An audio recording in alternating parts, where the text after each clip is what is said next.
Hello again, this is Captain John with another one of my video tips of the week. In today's video tip, I'm going to show you how to approach and dock your boat alongside a pier with a wind off the dock.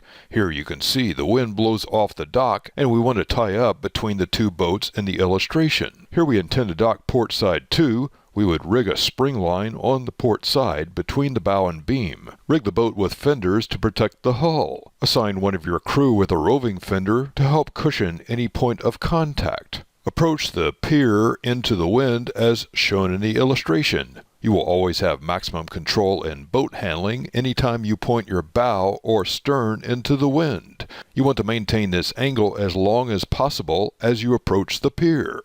Make your approach at a slow rate of speed. When your bow gets close to the pier, turn your wheel away from the pier and put over a spring line as shown. Operate idle ahead propulsion to bring the boat alongside. Keep your wheel turned away from the pier and your engine in idle ahead propulsion until you can put over other docking lines.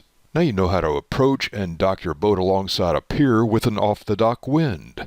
Use these easy sailing tips to master the art of docking your boat wherever in the world you choose to sail or cruise. This is Captain John, and this has been another one of my video tips of the week. Find more sailing tips and techniques on www.skippertips.com.